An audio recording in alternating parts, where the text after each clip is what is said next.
सादर प्रणाम। बात चल रही है योग दर्शन की और योग दर्शन में संतोष की। महर्षि पतंजलि योग दर्शन के दूसरे पाद के 42वें सूत्र में संतोष के लाभ का वर्णन करते हुए कहते हैं, संतोषाद अनुत्तम सुख लाभ। संतोष से ऐसे सुख की प्राप्ति हो सकती है या होती है जिससे अधिक सुख संसार में हो ही नहीं सकता, जिससे उत्तम कोई और सुख हो नहीं सकता। अच्छा, प्रश्न ये है कि ये संतोष क्या है? हमने सबने संतोष शब्द सुना हुआ है, लेकिन हम में से बहुत से व्यक्तियों ने संतोष शब्द के ठीक अभिप्राय को नहीं समझा। हम में से कुछ लोग ये समझते हैं हाथ पर हाथ धर करके बैठे रहना ये संतोष कहलाता है ना। आपको रहने का घर नहीं है और आप उसके लिए प्रयास नहीं करें और सड़क पर हैं, सड़क पर ही बैठे रहें और कहें जी मैं तो बड़ा संतुष्ट हूँ इसके अंदर, है ना। तो इसको कई लोग संतोष मानते हैं। आपके पास अपने बच्चों की फीस जमा कराने का धन नहीं है, आप उस फीस को प्राप्त करने के लिए कोई परिश्रम न करें कि मैं तो जी बच्चों के बिना पढ़े ही संतुष्ट हूँ। आपके पास स्वयं के पास ज्ञान का अभाव है और आप उस ज्ञान को प्राप्त करने के लिए कोई स्वाध्याय न करें, कोई योग्य जो शिक्षक है, कोई गुरु है, उनके पास में जाकर के हम ज्ञानार्जन का प्रयास न करें, कहें जी मैं तो संतुष्ट हूँ, जो है नहीं है और ये हम इसको संतोष माने बैठे। तो संतोष वास्तव में है क्या? संतोष है अपने पूर्ण पुरुषार्थ के उपरांत जो प्राप्त हो गया, जो अप्राप्त रह गया, उन दोनों के अंदर प्राप्त में और अप्राप्त में प्रसन्न रहना, यह संतोष कहलाता है।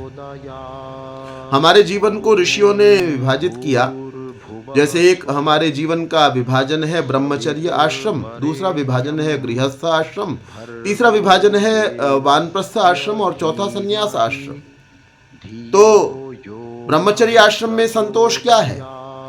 कोई बच्चा है और वो अष्टाध्यायी को कंठस्थ कर रहा है, कोई ब्रह्मचारी है, गुरुकुल में रहता है, अष्टाध्यायी कंठस्थ कर रहा है। बच्चों को आरंभ में 8 साल की अवस्था में, 5 साल में, 9 साल में, 10 साल में अष्टाध्यायी कंठस्थ कराई जाती। और उसको करते हुए कोई बच्चा तो ऐसा होता है कि वो बहुत थोड़ा परिश्रम करता है, दिन में 200 सूत्र तक याद कर लेता है। लेकिन कोई और दूसरा बच्चा है, उसको 20 ही सूत्र याद होते हैं। सबकी बुद्धि एक समान नहीं है। किसी को पैतृक गुणों के कारण से, जेनेटिक कारणों से बुद्धि तीव्र प्राप्त होती है, किसी की स्मरण शक्ति ज्यादा अच्छी होती है, तो उस ज्यादा स्मरण शक्ति के कारण कोई तो 200 सूत्र याद कर पा रहा है, कोई दूसरा बच्चा है वो परिश्रम तो पूरा करता है। दिन में 6 घंटे मानो ये बच्चा परिश्रम कर रहा है, ज्यादा बुद्धि वाला, और 6 घंटे ये भी परिश्रम कर रहा है। इसको सारे दिन के अंदर 30 ही सूत्र याद हो, तो जो सूत्र याद हो गए और जो याद नहीं हो पाए उसमें प्रसन्न रहना, इसको संतोष कहते हैं। हमारे शरीर का सबका सामर्थ्य एक जैसा नहीं है। ऐसे ही बच्चे हैं, है ना। छोटे बच्चों को, 8 साल के, 10-20 साल के बच्चों को, 15 साल के बच्चों को प्रतिदिन व्यायाम वो लोग करते हैं। व्यायाम करने का उद्देश्य क्या है? मेरा शरीर बलिष्ठ हो जाए। अब एक बच्चा तो 200 दंड लगाता है, 250 दंड लगाता है और 250 दंड लगाने के बाद में उसका शरीर बहुत बलिष्ठ होता चला जा रहा है। क्यों? क्योंकि जीन्स उसके ऐसे हैं। माता पिता में से कोई पहलवान रहा है, कोई उसका दादा, कोई नाना, कोई और व्यक्ति जो है परिवार में, वो बलशाली लोगों के परिवार से आता है। इस कारण से 250 दंड लगाने पर उसका बल बहुत अच्छा बढ़ रहा है। और एक ये दूसरा बच्चा है, ये भी 250 दंड तो लगा रहा है, लेकिन उसके कारण, उसके बावजूद भी इसका बल नहीं बढ़ रहा। तो ये संतोष क्या है?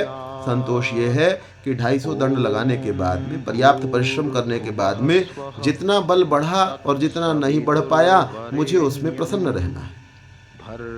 भोजन करते हैं, 2 ही व्यक्ति हैं, 3 व्यक्ति हैं, 4 व्यक्ति हैं और ये व्यक्ति जो है ना बराबर का भोजन कर रहे हैं। 4 रोटी खा लेते हैं, सब्जी खाते हैं, चारों के चारों बराबर का भोजन करते हैं। उस 4 रोटी को खा करके किसी का तो बल अच्छा हो रहा है, किसी का उतना नहीं बढ़ पा रहा, किसी का बिल्कुल नहीं बढ़ पा रहा।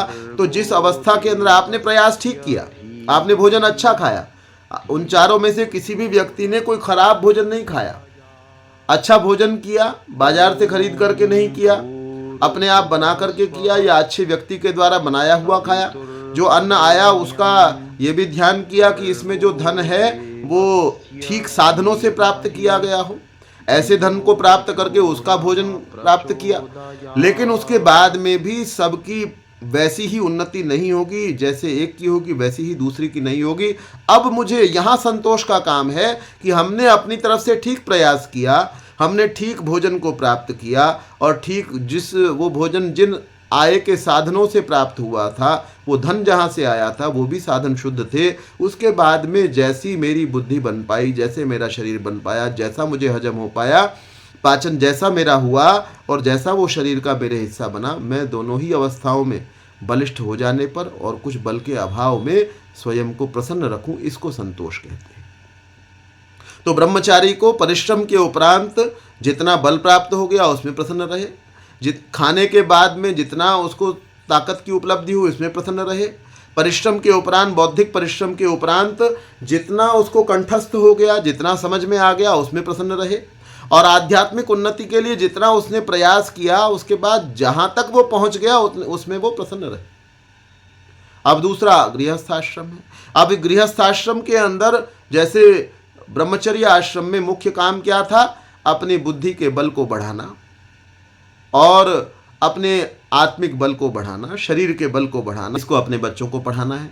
माता पिता की कोई दवाई का दिलवानी है, इलाज करवाना है, कभी खुद भी रोगी हो रहे हैं, कभी कपड़े खरीदने हैं, उसके पास गृहणातीति गृहम, गृह किसको कहा जाता है, घर क्या होता है, गृहणाति जो निरंतर लेता ही रहता है। आज आपने कमाया, शाम को आकर के पता चला अरे ये तो कम पड़ गया, कल फिर आपने कमाया फिर कम पड़ गया, बार बार वो घर है जो बार बार लेता रहता है। एक आवश्यकता पूरी करते हैं, फिर पता चलता है अरे घर के अंदर जो है ये पानी टपक रहा है कहीं से और इसको भी ठीक कराना है। फिर पता चलता है अरे ये घर की तो ये तो लेंटर भी जो है ना ये थोड़ा नीचा हो रहा है, इसको ठीक कराना है। तो ये घर जो है वो ग्रहण करता रहता है। तो गृहस्थी का मुख्य कार्य क्या है, और बाकी 3 आश्रमों की आवश्यकताओं की पूर्ति भी गृहस्थाश्रमी ही करता है।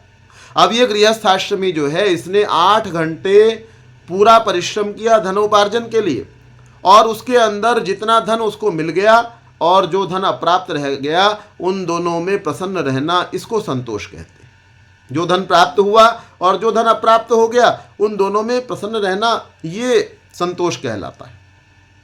जिस विद्यालय के अंदर आप चाह रहे थे बच्चे पढ़े और आपके पास में धन उतना नहीं हुआ, तो जिस विद्यालय में आप प्रवेश करा पाए उससे ऊंचे में नहीं करा पाए, है ना। एक विद्यालय में आपने कराया, उससे अच्छे स्तर का कोई विद्यालय था उसमें नहीं करा पाए, तो इसमें प्रसन्न रहना ये संतोष कहलाता है।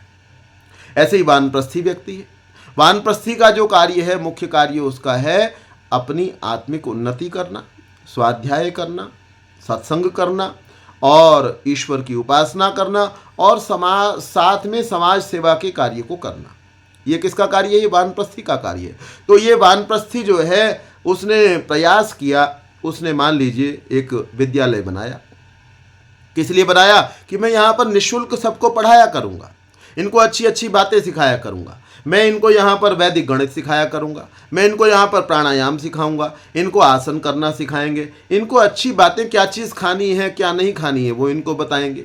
और तुम बड़े होकर के ईमानदारी से अपना कार्य करो, जिस भी कार्य को तुम करो, तुम खेती करो, तुम मजदूर बनो, तुम फल बेचो, तुम सब्जी बेचो, तुम दुकानदारी करो, तुम बहुत बड़ा व्यवसाय करो, तुम राष्ट्र रक्षा के किसी क्षेत्र में चले जाओ, तुम IAS IPS बन जाओ, पुलिस विभाग में चले जाओ, किसी रक्षा विभाग में चले जाओ, किसी भी विभाग में तुम चले जाओ, लेकिन वहाँ जाकर के ईमानदारी से तुमने रहना है।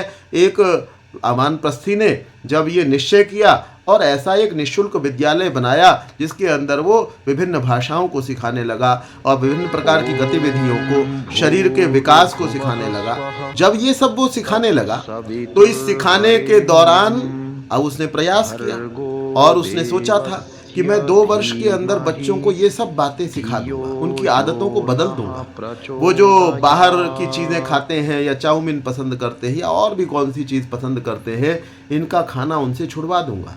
लेकिन बच्चे जो हैं वो 6 महीने के अंदर ही चले गए। आप प्रयास पूरा कर रहे थे, आपका वो हमारी ओर आकृष्ट रहे, क्योंकि समाज में उस वानप्रस्थी से ही तो सारे जो व्यक्ति हैं वो प्रभावित होने वाले नहीं हैं। बच्चे 2 घंटे 4 घंटे 6 घंटे उस वानप्रस्थी के संपर्क में हैं, लेकिन बाकी 18 घंटे वो और लोगों के, माता पिता के संपर्क में, भाइयों के संपर्क में, बहनों के संपर्क में है, स्कूल के जो अध्यापक हैं उनके संपर्क में है, पड़ोसियों के संपर्क में है। वो संपर्क अच्छा भी हो सकता है, बुरा भी हो सकता है।